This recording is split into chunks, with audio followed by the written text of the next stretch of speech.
Hello everyone, it's Amy and welcome to week 30 of Build Your Stash and Craft. And this week we are going to make some tools for our crafting. I have noticed that these are some of the tools that I have missed having in my stash, and so I thought that it was time to figure out how to make them instead of having to buy them for $5 or $10. So what we have here is, to start with, we'll do the easiest one, a pokey tool. Now, I really miss my pokey tool. I use it a lot. I use it to hold things down. I use it to put, holes in paper for different reasons. One would be for, like when you put the holes in a signature so that you can put a signature in your journal. So what I have for a pokey tool is this precision screwdriver set, and I got this at the Dollar Tree for $1. It has 3 different size Phillips and 3 different size straight heads. But this little set, the little Phillips screwdrivers, because they are round, they work great as a pokey tool. And so what I do is in order to put holes in a signature, I just take however much paper that I want and get it folded, and then I just stick that right into the center of a phone book. And if you don't have a phone book, a magazine, even a regular book would work. If you have a phone book, keep your hands on it, because probably they're going to disappear shortly. And then what you're going to want to do is just take your smallest Phillips head screwdriver and just use that to just poke right through your signature in order to make your holes. And that was just really easy. I think this is like 4 or 6 layers. Now, if you say, well, okay, I've got that hole, but that hole's not quite big enough for what I want it for. Start with your small one, then go to your next largest, and just make it a little bit bigger with the next largest. And if that's still not big enough, then use your larger one. And just poke that through. And phone books work really well for this. So they work really well for lots of different things because they're just a nice cushion. And the center of the phone book just makes it perfect to punch through. But now I have much larger holes. And now you have the holes to sew your signature together. And we got that for $1 with these precision screwdrivers from the Dollar Tree. So there's your pokey tool. That was simple enough. And they work well for a lot of different things when I'm trying to hold something down, when I'm gluing or something like that, or if I glue down something and I just want to move it around a little bit, that works well.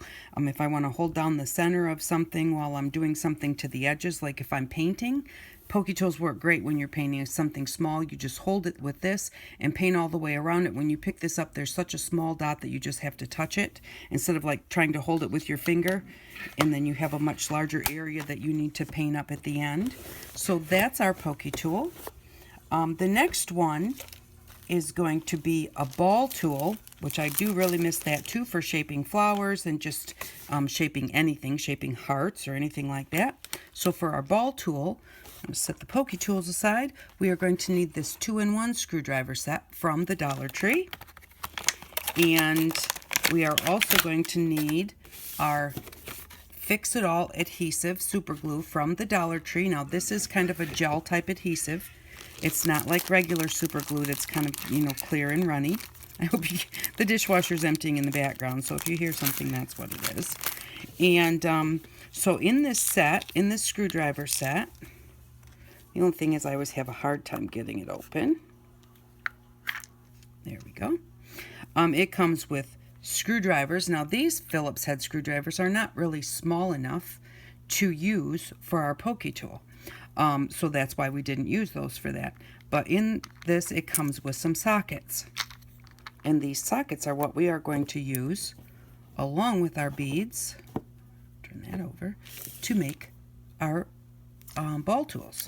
I've already chosen out some beads here to use. Now if I can get this back where it belongs, set that aside. Shut this up. Okay, and I already do have, I know what I have to show you. I already have 2 ball tools that I have already made, And I made them and I let them sit for, you have to let them sit for 24 hours. Don't forget that. I know you'll be tempted to use them beforehand, at least I was. But let them sit for 24 hours because you don't want to loosen that good bond that you have there. And if you use it before the 24 hours, you could loosen that up. So what you need, if I can get this back open again now, what you need to attach this to the top of your screwdriver is just, this is just one of the little pieces in here.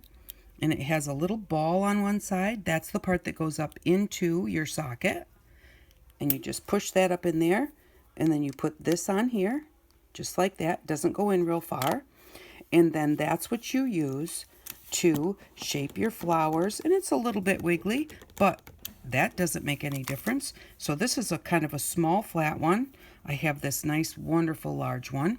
But you need different sizes because if you're trying to do a small flower, you don't want to try and shape it with this great big ball.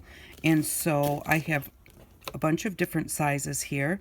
Now what I like to do when I put them on is I want the hole to be on the side. I don't want the hole to be on the top. The only one I did that with was this one, because this does have, because it's kind of shaped like a saucer and it does have the hole on the top. But I think that hole could possibly not work as well as just a nice smooth round surface. So the way that I hold on to that is I just use a piece of my wire and put it through the hole, and that way I know exactly where the hole is at.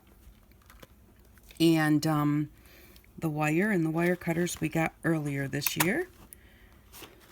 So, but that way I just know where the hole is at so that I know that I'm getting the hole on the side. And I just kind of do like this, just to hold on to it. It also helps me just to get it adjusted there instead of trying to hold on to it and push it, especially with the smaller ones. And then just take your super glue, and what this says to do, it says to put it on both sides and let it dry for 10 minutes before you press the parts together. And I do think that that is important because it gives you a better bond. So I just go around the top edge of my socket. Now make sure you're going around the top edge and not the part where your socket goes in is square. So the other parts are not perfectly square.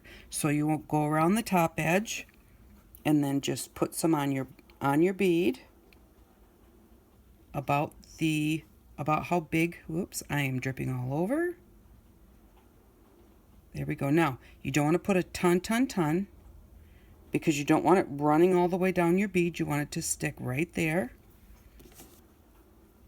And I'm going to make sure that I didn't get any of that glue on the top. I've got a little bit over here on the side, but that's not really going to make a difference because I want my top to be nice and smooth. So I'm just going to take my bead and see how easy that is for me to work with that bead because I put that piece of wire on there. Well, look how easy it is. I'm just flipping it all over the place. So I'm going to set that there. And I'm going to wait 10 minutes. And while I'm waiting for that, I'm going to do these others really quickly so they can sit and wait also. And then after 10 minutes, we will just put them together, push them and hold them really tight for about 10 minutes, or for about a minute. And then set them aside for 24 hours. And when we get done making all of these, we will come back and kind of play with them a little bit and see how they all work. So there's that one. And just put a little bit of glue on here. Like I said, it doesn't have to be a lot. You just want it about as big around as your socket. And I'm just making a mess. Stuck my hand on it. And you don't want to put a whole ton on your socket either because you don't want it to run all the way through to the other side because you have to be able to put that socket up in the other side. So just remember that. I'm going to check this one and look and make sure that it's not getting, because see, there's a hole that goes all the way through. So we just don't want that glue to run into this portion. And so when I did my others, I just looked at it every so often just to make sure. If it does, you're going to want to try and clean that out of there. But we have 3, I've already made 2, so you have 5 of these. Oh, I need to put some wire on this one. So, you know, if you make a mistake on one, it's really not that big of a deal. You still have 4 more. But with doing this, we're going to wind up with 5 ball tools, all different sizes, each one of them. And it cost us 98 cents for the beads, cost us $1 for the glue, and $1 for the screwdriver. So for $3, we are going to wind up with 5 ball tools of all different sizes. And that is a very good price compared to what you would pay for them at the store. And then you have lots of different sizes to use. There we go. Okay, I'm going to let those sit for 10 minutes and I will be right back. Okay, I'm back and now we're going to put these together. Now it's actually been 15 minutes because I started my download of the first part, but we're just going to take our glue part here and just line it up with that. Make sure that we've got it right where we think we need it. And I'm just going to hold that for a little bit. And like I said, it's been 15 minutes because I started my download. And I had to wait for it to finish. So, but in reading the instructions, it says if you have really porous materials, you can let it sit for 30 minutes before you put them together. So I figured that I didn't really want to put it together, and I got a little bit of glue right there, so I'm just going to kind of scrape that off while it's still. There we go. I wanted you to see me put it together, so these ones waited 15 minutes before I put them together, and I think that's probably good. Set that aside. I'm not going to worry about taking that wire out until the 24 hours is over. I got this one, and I need to find out where my smooth spot is. And this is my medium one, so it's going to go on this medium socket. Just kind of look and see that I've got it where I want it, and give it a good hold. But yeah, so I think that these will, I think while I'm holding this really tightly, I'm going to go ahead and remove this wire. Because that way I don't take a chance of like knocking the wire while I'm letting them sit. It will be, there won't be anything extra there. There we go. And it doesn't say that you need to hold them for a whole minute together. It just says wait the 10 minutes and then put them together. But I did like to I wanted to hold it together a little bit. So there we go. Find where my glue is. Make sure that I put the glue spots together.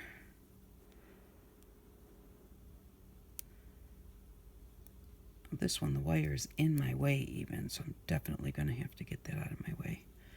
I've twisted my bead a little, so I want to twist it back. So I really want those holes as close to each side as possible so they're not close to my top. Okay, I've got it where I want it, so I'm going to hold it tight. And take my wire out. And there we go. So now we have 3 more sizes of ball tools. We also have, so we have a large, 2 mediums, a small, and this one is kind of flat. Not really flat, it's still domed, but it's kind of between the size of those two. So now we can use these ball tools to shape our flowers and shape hearts and shape anything that we want to give a little bit of dimension to. So that's, I'm going to set these to a side because we'll play a little bit when we're all done here. But these 3 I'm going to leave for 24 hours, so we won't play with those today. I'll be right back. Okay, I've set those aside to dry, and now the next thing we are going to make is an edge ripper. And I made some, these are the ones that I had made because I have some rulers that have shapes on them like this, and I really do kind of like that ripped edge, getting a shape on my ripped edge. So I just out of my head just made some shapes. These points here on regular paper, they work okay, you know. And this is if you get it wet, and then this side is if you get it try and rip it when it's dry. So that did not work well at all, the dry side. And the wet side, I wouldn't cut that again. But this side, this little wavy side, this is what it looks like. And that looks to me like wet paper, but I'm not sure. But anyways, we're going to make some, so we will try it then. So I really like this wave, so we're going to do that today. And then this one here with a bump and a point, that one also did not work really well. This is the side I did it dry, and this is the side that I did it wet, and still it didn't thrill me at all, so I would not do that again. But it doesn't hurt, you know, your acetate is free, and so just try different things. But I really like this ripped edge, and this edge just looks like you rip the paper, because when you rip paper, I've got that here. And here it is if you rip it dry, and this is what it looks like if you rip it wet. When you rip paper, paper has a grain just like material. So when you go to rip it, one way it will rip fairly straight. The other way it will just kind of want to go every which way. So using a ripping tool, it just helps you to get that. It's basically a straight edge with some shape to it. So all I did for that was I just cut a piece of acetate. And this is cut a little bit wonky because I always save my packaging and I just cut off any flat parts of my packaging whenever I get any, and then I just store it so that when I need it, I have it. So just cut a straight strip, and then you can either draw, you know, your lines, or I just kind of started at the bottom and I just curved in and out. And like I said, you can do this, you know, you can try this in any different kind of a shape you may find. I did not really think that I would like that well, and I really do like it. You can try making them much flatter. You can try making them much deeper in your cuts, so you'll have different ones to use. But I really like using these sometimes on, it's really nice on book edges, like if you're making a journal or something, so that all of your edges are kind of the same, but not just plain old straight.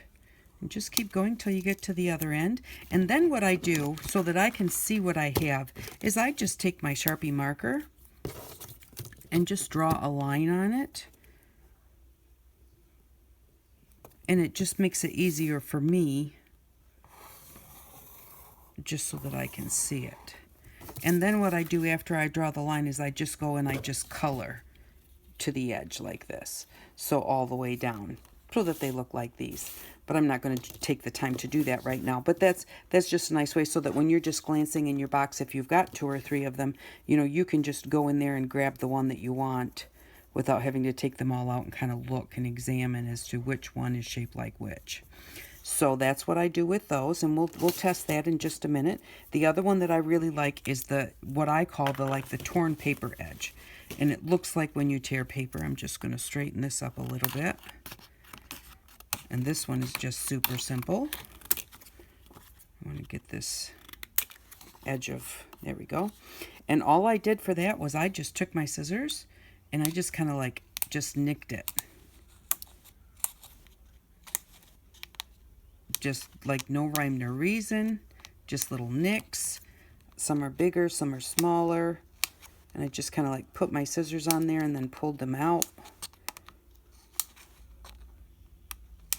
And then when I was done, if I thought, well, there's a really flat spot right there, then I just went back in and put a couple more nicks in it. And this really looks like you tore the paper. So this works really great if you want to tear a piece of paper against the grain so that it doesn't go all wonky on you. And I'll show you that in just a second, how that can happen. But yeah, just keep on nicking. It doesn't really take very long at all.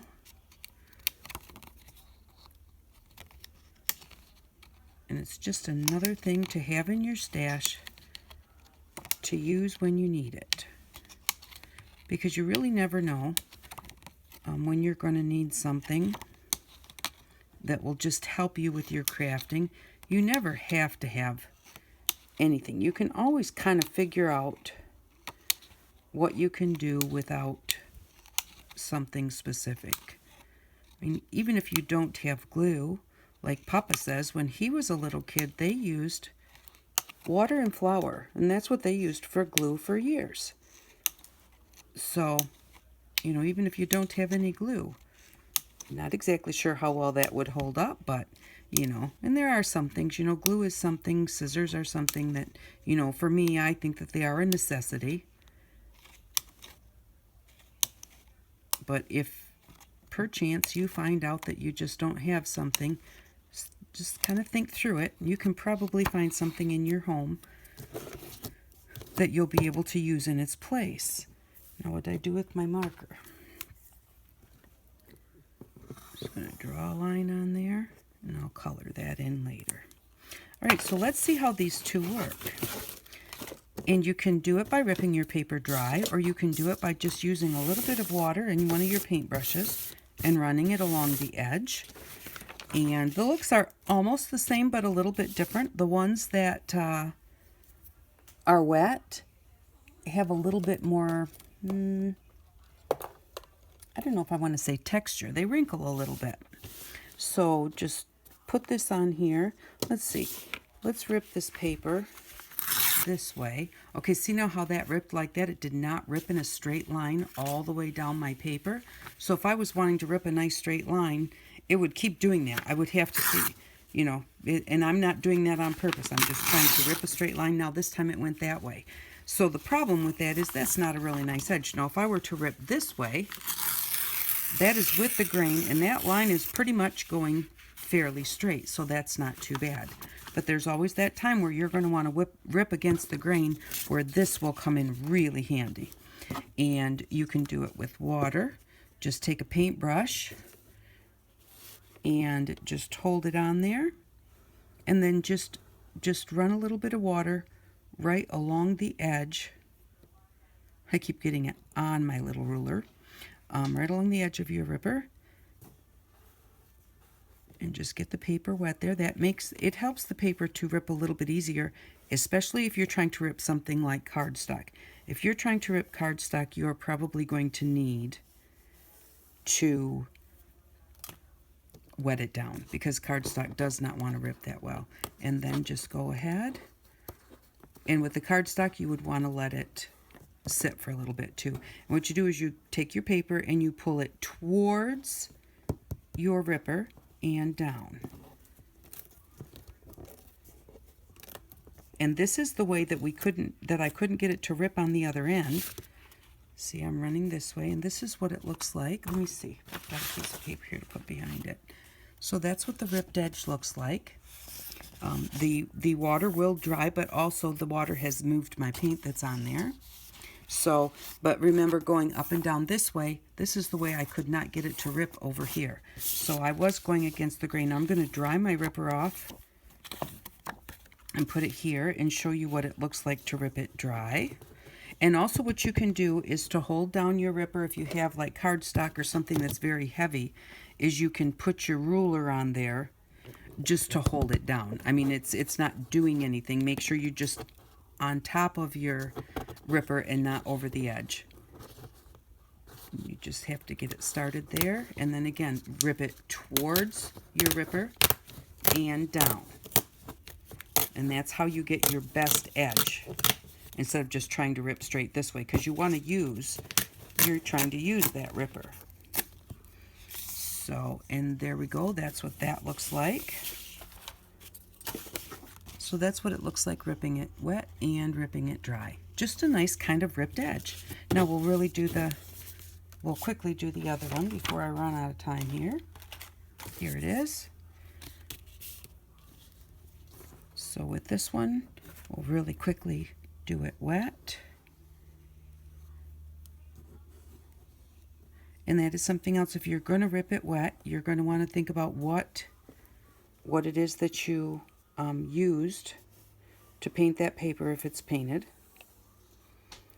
so that you'll know if it's going to run or not. And again, towards my ripper, especially with this one, because I've got kind of deep deep little valleys in there. So towards the ripper and down. I can tell there are places where I have not got it wet at all.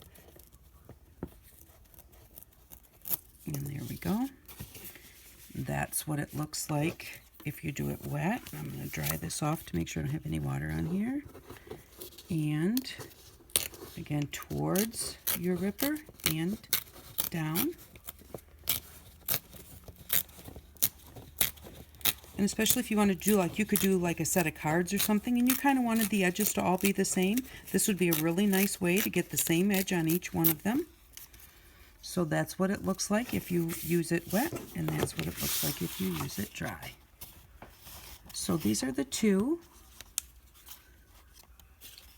rippers that we made today. Just a regular ripped edge, and then we've got a scalloped edge. So see, you don't even have to have a scallop punch to put scallops on the edge of a card or something like that. So those are our rippers, and I will be back in just a minute, and we'll see what we can do with some of this.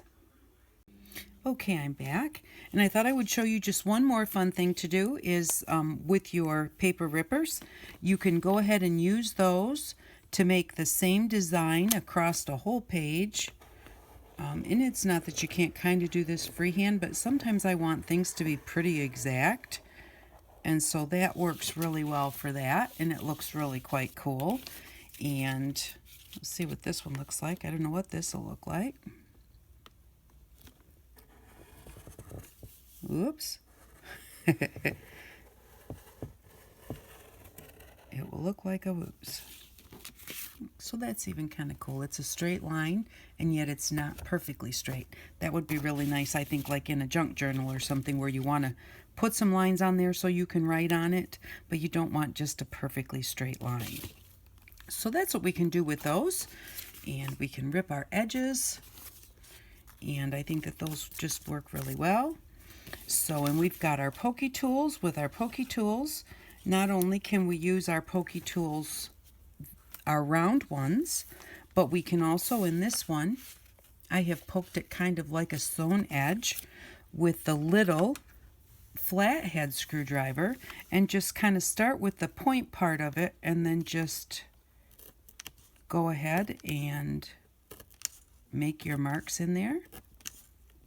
And I just have this on a piece of, this is actually 2 pieces of our foam core, or no, of our fun foam. And I just took 2 pieces, cut them in half to give me just a little extra thickness. And when this gets to the point where you think it's too bad to use anymore, after doing things like this into it, it will look really cool as a background stamp. So we're not wasting it or ruining it. We're just making a background stamp.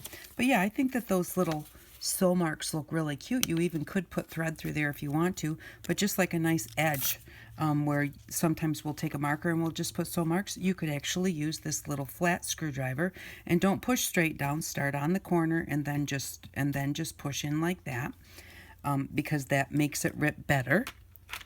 So that's something else we could do with our set of pokey tools. And then with our ball tools, which I have the 2 that I already had made here, I'm going to just take this and flip it over and use this for my soft pad. And I'll just cut a piece of this paper, and we'll make a flower. I'm going to cut this off straight because I can use that for something. Just cut a square and cut a flower. We'll see how the ball tools work in shaping the flowers. So I'm just going to take a square, fold it triangle, triangle again and again. And there we go, just like that. And then start, your point down here is going to be the center of your flower. So you're just going to start, and you're going to kind of go in a little bit, and then just come back out and around. You can make flowers any shapes that you want to. You can make like long daisy shape, and use one of your smaller ball tools to put a line right up the middle of it. That would work really well. This one is going to be a little like, I don't know what kind of flower because I don't know flowers. But there we go. Now we have that flower. That's kind of pretty flat. It looks okay. If we were to put that on our page, it would look like that.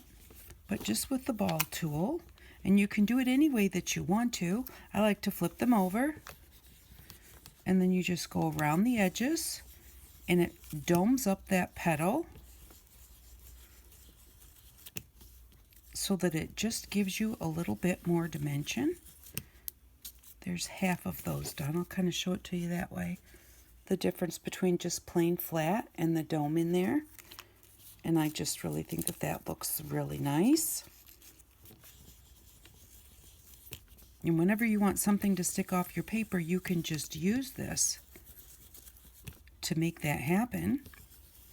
Now these are getting a little bit of crinkles on the edge of the petals. That's not because of the ball tool, that's because of how soft the foam is that I'm using. And then if you go around in the middle, that brings the petals up a little bit. And so now we would have this on a page. Isn't that just like so much better than the way it looked from the start? So I just love my ball tool to do shaping. You can also shape a heart. I like to shape hearts, and then I use the, oh, what was it that we got? Can't think of the name of it now. The caulk that we got. And put the caulk behind the heart to hold it up into the shape that I did. Okay, so again, I'm going to turn it over and work on the back side. And with the heart, you just have to just go around the edges like that. You can do a little bit in the middle.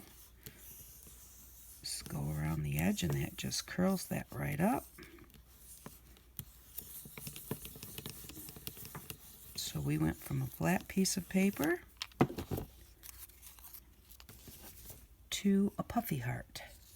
You can push that down a little bit, or folded my point in. But see, isn't that neat? And then to keep it puffy, you just take some of your caulk and put it into the back side here, just a little bit, and then you put that on your page, and when you press it down, that caulk is going to hold it up like that, and you're going to have this puffy heart. And I've seen people like cut things out of like tin cans, like hearts out of tin cans, not tin cans, pop cans. I've seen them cut those out, and then they use their ball tool to shape them like this, and because it's a tin can, it just stays that way. So that's what we can use our ball tool for. Now, what I did do is I stuffed a little piece of paper in here. When I put it in, I just took one piece of paper and just kind of rolled it up and put that in there. And then with it still sticking out, I put this here and then pushed it down in. That made it a little more solid. It was a little wiggly. I don't know if the one you get, if you get one, will be wiggly or not. And the wiggly doesn't hurt anything, but it bothered me. So I just did that. But I'll go ahead and put this one on here and maybe just do, let's just do, let's say like a leaf of grass. Well, that doesn't really look like a leaf of grass. A blade of grass, I guess you call it. But you have a blade of grass. And there it is. It looks nice. But if you just take your smaller ball tool, because that one's going to be a little bit too big, and actually this one is going to be a little too big too. It would work perfectly with the small one that we made earlier. But you just run it right down the middle. And that does make it curl this way, but it also makes it curl this way. And so when you put that on your paper and you glue that down, then you've got dimension to it. And it just looks really cool. So that's what we can use our ball tools for. And we can use our ripping tools to do some rips, and we can use our pokey tools for different rips, or for different types of holes. And so those are the really cool things that we made today. Now, we put a hole in our book here. We don't have any beading needles or like book binding needles, but we do have the little one piece of wire that we made last week, and all you have to do is just put that on your string, put your 2 points together, and just go through. See how easy that is? Turn it around. Go through over here. I don't do bookbinding this way, so I don't know the pattern you're supposed to use. But I'm putting the string through anyway, so it does just show you that it works, except you don't want to catch your string on the other side. So, but yep, so our pokey tool does work, and we have our little needle from last week, so that works to go ahead and thread your books if you want to make a signature, and just go and watch somebody that actually knows how to do bookbinding, and if you watch them, you can make yourself some notes on which holes, how many holes, and which holes to use first. So I have done a few this way, but that was a long time ago. So thank you very much for watching. I hope that you liked our ball tools and our pokey tools and our little page rippers. I had really fun making them. I love tools. They are my favorite part of anything, really. So I just wanted to show you these different things that you could have and use, and I am going to get together what we need for next week, and I'll be right back. Okay, I'm back for what we will need for next week. Next week we'll need to pick up a package of baby wipes. I got these at the Dollar Tree for $1, and I chose these because Cookie Monster's my favorite. Not really, although I do like Cookie Monster. I got these because they had 72 in them. They have a lot of different sizes, so these have 72 and they work just fine. And then also we are going to need 2 8x10 acrylic frames. These are the kind that like have the piece that stands them up. You know, it goes like this and then they just stand like that. But these are acrylic. We will need 2 of these. This is the 8x10 size, which would be a really good size for you to get. Don't get 2 regular frames. These are just the plain acrylic. They're flat. They're not glass, and that's what we need. We need this nice flat surface. So we will need 2 8x10 frames from the Dollar Tree that are made out of acrylic, and they just, you know, they're the kind that just stands up, and we will need 1 package of baby wipes. So for next week, we are going to need $3. So we're going to be able to put $2 more in our bank. And thank you very much for watching this week. I hope that you enjoyed the tools, and I hope that you make some and that they come in handy for you. I really appreciate all of your support. Thanks again for stopping by, and I hope that you all have an outstanding day. Bye-bye.